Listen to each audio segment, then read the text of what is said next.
আজকের গল্প ইচ্ছা পূরণ, রবীন্দ্রনাথ ঠাকুর। সুবলচন্দ্রের ছেলেটির নাম সুশীলচন্দ্র, কিন্তু সকল সময়ে নামের মতো মানুষটি হয় না। সেই জন্য সুবলচন্দ্র কিছু দুর্বল ছিলেন এবং সুশীলচন্দ্র বড় শান্ত ছিলেন না। ছেলেটি পাড়া শুদ্ধ লোককে অস্থির করিয়া বেড়াইত। সেই জন্য বাপ মাঝে মাঝে শাসন করিতে ছুটিতেন, কিন্তু বাপের পায়ে ছিল বাত, আর ছেলেটি হরিণের মতো দৌড়িতে পারিত। কাজেই কিল চর চাপড় সকল সময় ঠিক জায়গায় গিয়া পড়িত না। কিন্তু সুশীলচন্দ্র দৈবাৎ যেদিন ধরা পড়িতেন সেই দিন তাহারা রক্ষা থাকিত না। আজ শনিবারের দুপুরে 2টার সময় স্কুলের ছুটি ছিল, কিন্তু আজ স্কুলে যাইতে সুশীলের কিছুতেই মন উঠিতেছিল না। তাহার অনেকগুলা কারণ ছিল। একে তো আজ স্কুলে ভূগোলের পরীক্ষা, তাহাতে আবার ও পাড়ার বসেদের বাড়ি আজ সন্ধ্যার সময় বাজি পোড়ানো হবে। সকাল হইতে সেখানে ধুমধাম চলিতেছে। সুশীলের ইচ্ছা সেইখানে আজ দিনটা কাটাইয়া দেয়। অনেক ভাবিয়া শেষকালে স্কুলে যাইবার সময় বিছানায় গিয়া শুইয়া পড়িল। তাহার বাপ সুবল গিয়া জিজ্ঞাসা করিলেন, কি রে, বিছানায় পড়ে আছিস যে, আজ স্কুলে যাবি নে? সুশীল বলিল, আমার পেট কামড়াচ্ছে, আজ আমি স্কুলে যেতে পারবো না। সুবল তাহার মিথ্যা কথা সমস্ত বুঝিতে পারিলেন। মনে মনে বলিলেন, রোশো, একে আজ জব্দ করতে হবে। এই বলিয়া কহিলেন, পেট কামড়াচ্ছে? তবে আর তোর কোথাও গিয়ে কাজ নেই। বসেদের বাড়ি বাজি দেখিতে হরিকে একলাই পাঠিয়ে দেব এখন। তোর জন্যে আজ লজেন জুস কিনে রেখেছিলুম, সেও আজ খেয়ে কাজ নেই। তুই এখানে চুপ করে পড়ে থাক, আমি খানিকটা পাচন তৈরি করে নিয়ে আসি। এই বলিয়া তাহার ঘরে শিকল দিয়া সুবলচন্দ্র খুব তিতো পাচন তৈরি করিয়া আনিতে গেলেন। সুশীল মহা মুশকিলে পড়িয়া গেল। লজেন জুস সে যেমন ভালোবাসিত, পাচন খাইতে হইলে তাহার তেমনি সর্বনাশ বোধ হইত। ওদিকে আবার বসেদের বাড়ি যাইবার জন্য কাল রাত হইতে তাহার মন ছটফট করিতেছে, তাহাও বুঝি বন্ধ হইল। সুবলবাবু যখন খুব বড় এক বাটি পাচন লইয়া ঘরে ঢুকিলেন, সুশীল বিছানা হইতে ধরফর করিয়া উঠিয়া বলিল, আমার পেট কামড়ানো একেবারে সেরে গেছে, আমি আজ স্কুলে যাব। বাবা বলিলেন, না না, সে কাজ নেই, তুই পাচন খেয়ে এখানে চুপচাপ করে শুয়ে থাক। এই বলিয়া তাহাকে জোর করিয়া পাচন খাওয়াইয়া ঘরে তালা লাগাইয়া বাহির হইয়া গেলেন। সুশীল বিছানায় পড়িয়া কান্দিতে কান্দিতে সমস্ত দিন ধরিয়া কেবল মনে করিতে লাগিল যে, আহা, যদি কালই আমার বাবার মতো বয়স হয়, আমি যা ইচ্ছা তাই করিতে পারি, আমাকে কেউ বন্ধ করে রাখতে পারে না। তাহার বাপ সুবলবাবু বাহিরে একলা বসিয়া বসিয়া ভাবিতে লাগিলেন যে, আমার বাপ মা আমাকে বড় বেশি আদর দিতেন বলেই তো আমার ভালো রকম পড়াশুনো কিছু হলো না। আহা, আবার যদি সেই ছেলেবেলা ফিরে পায়, তাহলে আর কিছুতেই সময় নষ্ট না করে কেবল পড়াশুনো করে নিই। ইচ্ছা ঠাকরুন সেই সময় ঘরের বাহির দিয়া যাইতেছিলেন। তিনি বাপের ও ছেলের মনের ইচ্ছা জানিতে পারিয়া ভাবিলেন, আচ্ছা, ভালো, কিছুদিন ইহাদের ইচ্ছা পূর্ণ করিয়াই দেখা যাক। এই ভাবিয়া বাপকে গিয়া বলিলেন, তোমার ইচ্ছা পূর্ণ হইবে, কাল হইতে তুমি তোমার ছেলের বয়স পাইবে।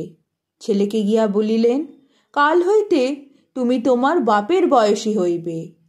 শুনিয়া দুইজনে ভারী খুশি হইয়া উঠিলেন। বৃদ্ধ সুবলচন্দ্র রাত্রে ভালো ঘুমাইতে পারিলেন না, ভোরের দিকটাই ঘুমাইতেন। কিন্তু আজ তাহার কি হইল, হঠাৎ খুব ভোরে উঠিয়া এক লাফ দিয়া বিছানা হইতে নামিয়া পড়িলেন। দেখিলেন খুব ছোট্ট হইয়া গেছে, পড়া দাঁত সবগুলো উঠিয়াছে, মুখের গোঁফ দাড়ি সমস্ত কোথায় চলে গেছে, তাহার আর চিহ্ন নাই।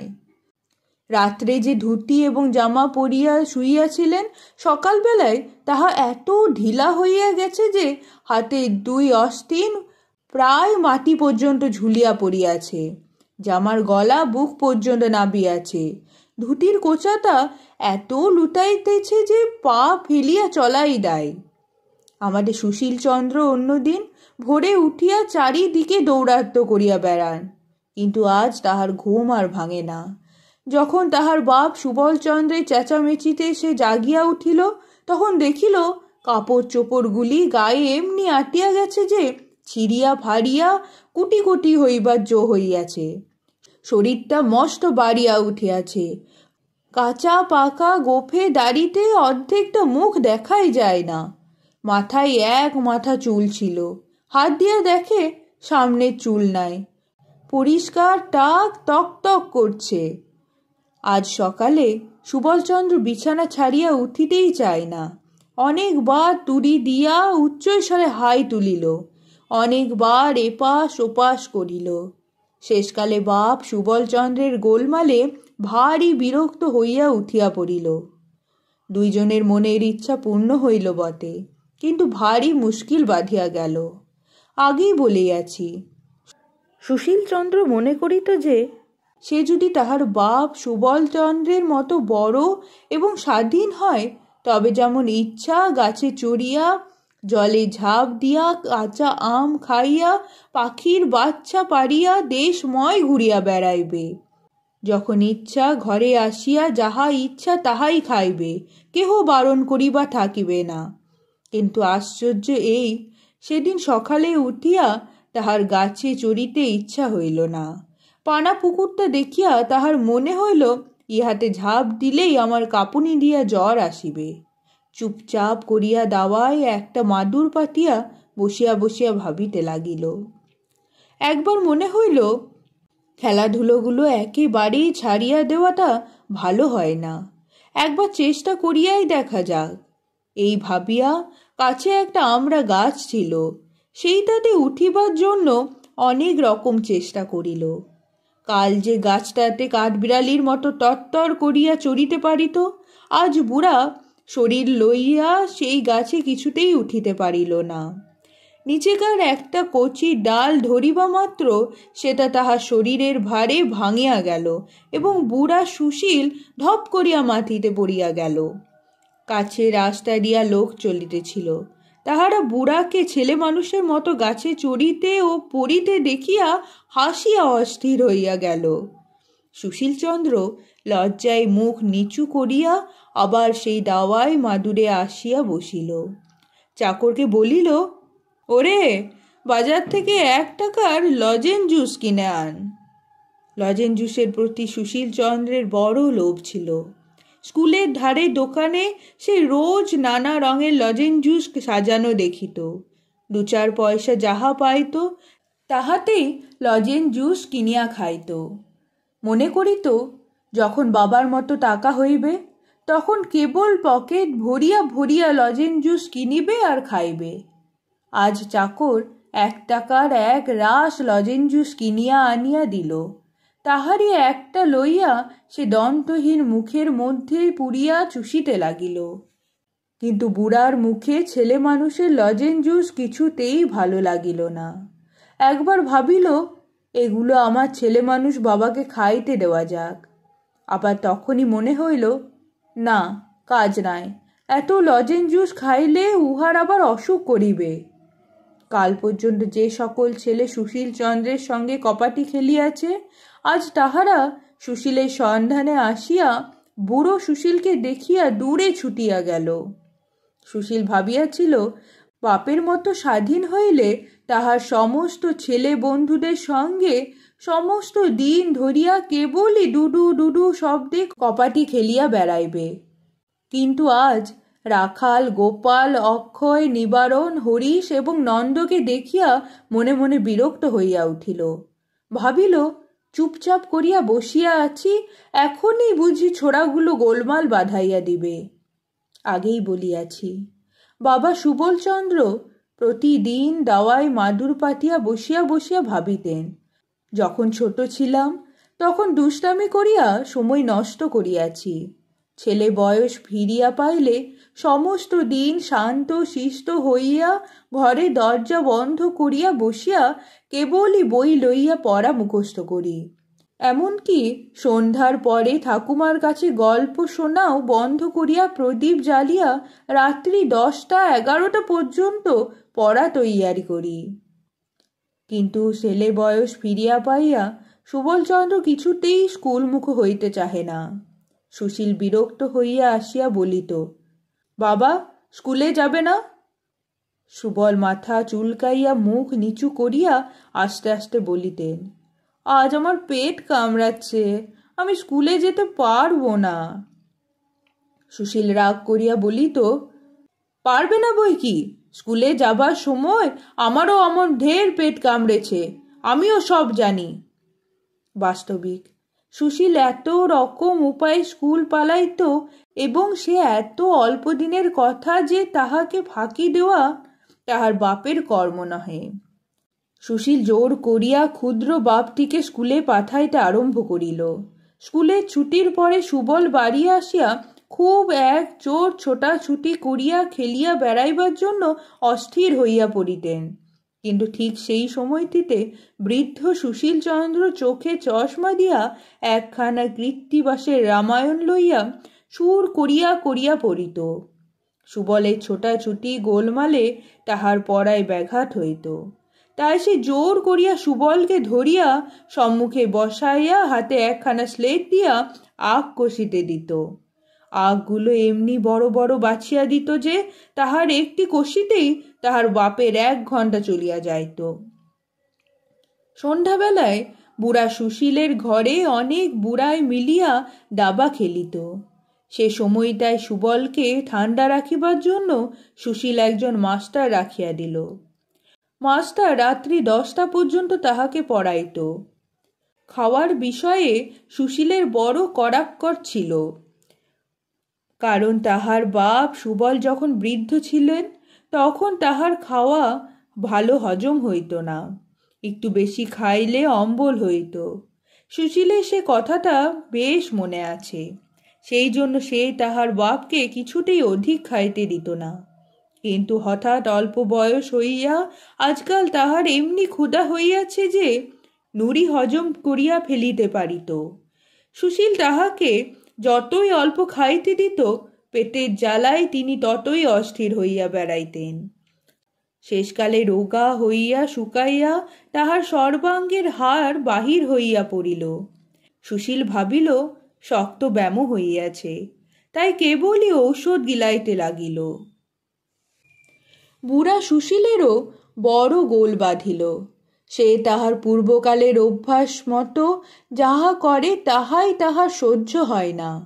পূর্বে সে পাড়ায় কোথাও যাত্রা গানের খবর পাইলেই বাড়ি হইতে পালাইয়া হিমে হোক বৃষ্টিতে হোক যেখানে গিয়া হাজির হইত।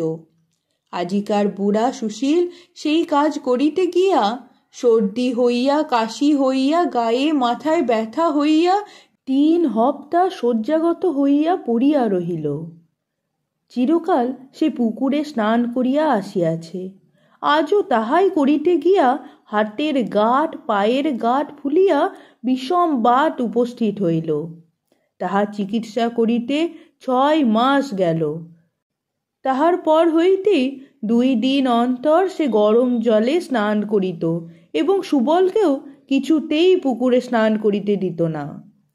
পূর্বেকার অভ্যাস মতো ভুলিয়া তক্তপোষ হইতে সে লাফ দিয়া নামিতে যায়, আর হাড়গুলো টনটন ঝনঝন করিয়া উঠে। মুখের মধ্যে আস্ত পান পুড়িয়ায় হঠাৎ দেখে দাঁত নাই, পান চিবানো অসাধ্য। ভুলিয়া চিরুনি ব্রুশ লইয়া মাথা আঁচড়াইতে গিয়া দেখে প্রায় সকল মাথাতেই টাক। একদিন হঠাৎ ভুলিয়া যাইত যে সে তাহার বাপের বয়সী বুড়া হইয়াছে এবং ভুলিয়া পূর্বের অভ্যাস মতো দুষ্টামি করিয়া পাড়ার বুড়ি আন্দি পিসির জলের কলসে হঠাৎ ঠন করিয়া ঢিল ছুঁড়িয়া মারিত। বুড়া মানুষের এই ছেলে মানুষই দুষ্টামি দেখিয়া লোকেরা তাহাকে মার মার করিয়া তাড়াইয়া যাইত, সেও লজ্জায় মুখ রাখিবার জায়গা পাইত না। সুবলচন্দ্র একদিন দৈবাত ভুলিয়া যাইত যে সে আজকাল ছেলে মানুষ হইয়াছে। আপনাকে পূর্বের মতো বুড়া মনে করিয়া যেখানে বুড়া মানুষেরা তাস পাশা খেলিতেছে সেখানে গিয়া সে বসিত এবং বুড়ার মতো কথা বলিত। শুনিয়া সকলেই তাহাকে যা যা খেলা করগে, যা, জ্যাঠামি করতে হবে না বলিয়া কান ধরিয়া বিদায় করিয়া দিত। হঠাৎ ভুলিয়া মাস্টারকে গিয়া বলিত, দাও তো তামাকটা, দাও তো খেয়ে নি। শুনিয়া মাস্টার তাহাকে বেঞ্চের উপর এক পায়ে দাঁড় করিয়া দিত। নাপিতকে গিয়া বলিত, ওরে বেজা, কদিন আমাকে কামাতে আসিস নি কেন? নাপিত ভাবিত ছেলেটি খুব ঠাট্টা করিতে শিখিয়াছে। সে উত্তর দিত, আর বছর 10 বাদে আসবো এখন। আবার এক দিন তাহার পূর্বের অভ্যেস মতো তাহার ছেলে সুশীলকে গিয়া মারিত। সুশীল ভারী রাগ করিয়া বলিত, পড়াশুনো করে তোমার এই বুদ্ধি হচ্ছে? এক রত্তি ছেলে হয়ে বুড়ো মানুষের গায়ে হাত তোলো। অমনি চারদিক হইতে লোকজন ছুটিয়া আসিয়া কেহ কিল, কেহ চর, কেহ গালি দিতে আরম্ভ করে। এখন সুবল একান্ত মনে প্রার্থনা করিতে লাগিল যে, আহা, যদি আমি আমার ছেলে সুশীলের মতো বুড়ো হই এবং স্বাধীন হই, তাহা হইলে বাঁচিয়া যাই। সুশীলও প্রতিদিন জোড়হাত করিয়া বলে, হে দেবতা, বাপের মতো আমাকে ছোট করিয়া দাও, মনের সুখে খেলা করিয়া বেড়াই। বাবা যেরকম দুষ্টামি আরম্ভ করিয়াছেন উহাকে আর আমি সামলাইতে পারি না, সর্বদা ভাবিয়া অস্থির হইলাম। তখন ইচ্ছা ঠাকরুন আসিয়া বলিলেন, কেমন, তোমাদের শখ মিটিয়াছে? তাহারা দুজনেই গড় হইয়া প্রণাম করিয়া কহিলেন, দোহাই ঠাকরুন, মিটিয়াছে। এখন আমরা যে যাহা ছিলাম আমাদিগকে তাহাই করিয়া দাও। ইচ্ছা ঠাকরুন বলিলেন, আচ্ছা, কাল সকালে উঠিয়া তাহাই হইবে। পরদিন সকালে সুবল পূর্বের মতো বুড়া হইয়া এবং সুশীল ছেলে হইয়া জাগিয়া উঠিলেন। দুজনেরই মনে হইল যে স্বপ্ন হইতে জাগিয়াছি। সুবল গলা ভার করিয়া বলিলেন, সুশীল, ব্যাকরণ মুখস্থ করবে না?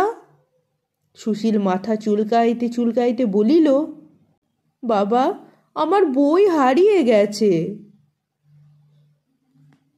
আশ্বিন 1302।